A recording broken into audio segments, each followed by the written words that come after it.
pages 19-20.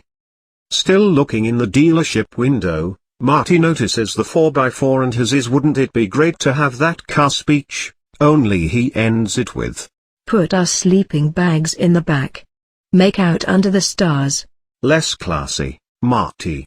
Less classy," Jennifer replies, and now Marty says "someday, Jennifer, someday," which makes him seem like he's all about the makeouts. "Someday, Jennifer, we will make out. Marty McFly?" Question mark. The real question is this cheering Marty up? Looking at her smooth profile and even white teeth was starting to make him feel better. Yay, this is cheering Marty up. Jennifer now asks about Marty's mum and if she knows they're dating. Marty says no. Jennifer says, "Would she mind if she knew the truth?" And Marty says, "It's not you, it's a moral thing." And here's a clunky conversation about her that ends with him saying the similar but worse line of, "She must have been a real goody two-shoes, I'll bet." But now Jennifer continues the conversation by saying, "Most people were then, weren't they? I mean, that was way back in the 1950s, before the pill or rock and roll or a lot of things that were really good." Men, here I'm pretty sure Gipe is messing with us and making Jennifer the most useless character he can. A lot of things that were really good? Seriously? Marty replies, nodding, "Yeah, I guess it wasn't easy, growing up in those primitive days." What a natural sounding conversation between two human teens who just happened to discuss the 1950s. Then the narrator gives us some description of how the town was in the 50s, including a nearly complete list of all the businesses there, and if you're thinking this sounds out of place, probably that's because you're right. There had been a Texaco station here then, a soda shop, florist, the Essex movie house, a record store, a realtor's office, women's dress shop, Studebaker dealer, barbers, an Ask Mr. Foster travel agency, stationery store, Western Auto Appliance Center and numerous other small businesses. Great, everyone memorize that, it must be important. Anyway, our two human teens are still having their entirely natural human conversation here in good old 1985. "This is where Mom used to hang out. There used to be a soda shop here," Marty says. Jennifer replies, "I guess you couldn't get in trouble there." And then she finally gets to there. "She's trying to keep you respectable." Line. Marty says, "She's not doing a very good job, is she?" And moves in for the kiss and Jennifer says, "Terrible." And then Marty says, "Wonderful." For some reason that I don't really know why, because they're not kissing yet, and then finally it's save the clock tower time. Marty and Jennifer are standing with their hips touching. I just realized this isn't supposed to mean that they're standing side by side in a row, but that doesn't stop this lady from interrupting them to get some clock tower money. She was a middle-aged church-type woman with prematurely blue hair.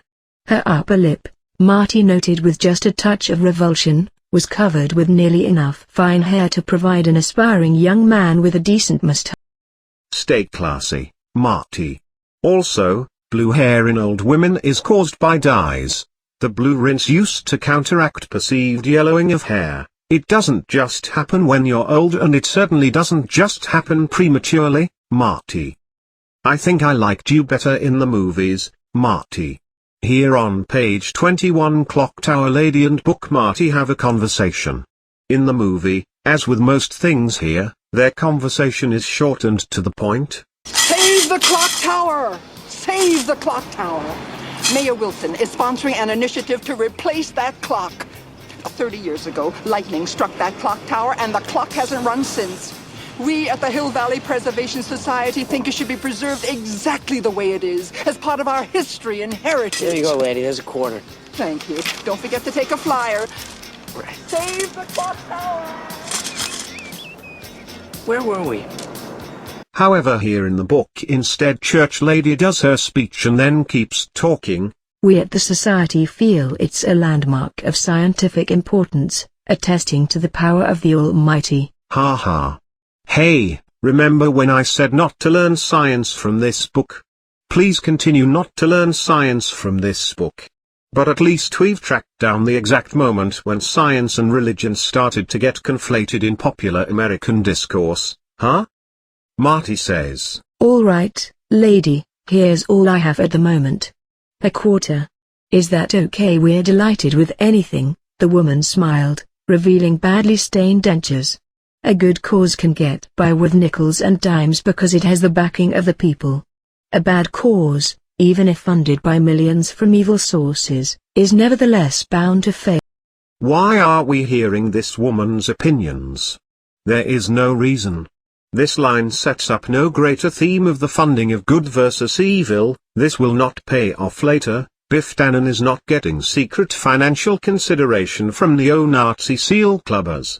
Pro tip, if you want to write fan fiction where this happens, I am all for it. I've already found BTTF fan fiction in my many searches where the wham line is let me get this straight. You built a time machine that can bring back the dead?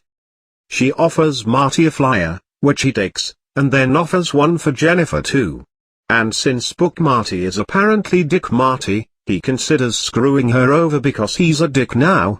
He considered not only taking the proffered flyer but as many as he could carry, telling the woman he would distribute them at school. Then he would look for the nearest trash can and dump them. At the last moment, fortunately, he realized the woman, though irritating, really meant no harm. So Marty takes Jennifer by the arm and go as fast as they could move without breaking into a run. Yes. Speed walking Marty appears again, around the corner to get away from the lady. They go to kiss. Marty could smell her skin. Yeah, Jennifer's dad shows up in his car like in the movie, only this time Marty asks how he found her and Jennifer explains that it was just luck, now you know, and Jennifer wants to give Marty her grandma's number so he can call. Now in the movie Jennifer writes down the number and kisses him goodbye, and as soon as they kiss the music swells up and That's the Power of Love plays and it's a terrific, easy moment. Can you guess that the book version has none of this grace? Book Jennifer says the number, 2438480, note, this is not a fake 555XXXX number like in the movie, now we know where her grandmother lives. And Marty repeats it back to her. Only he messes up the number. So Jennifer says, you should have saved one of those flyers.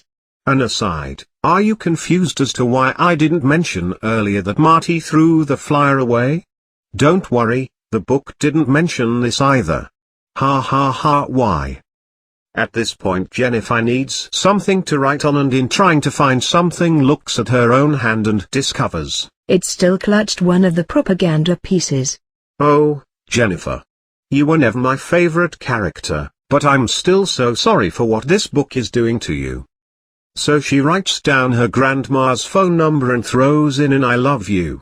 With a period, no exclamation point for the book Jennifer, she is all business, all touched in the head, and that's it for chapter 1. You guys, we read a whole chapter of a book together. It was only 23 pages and the font was pretty big, but still,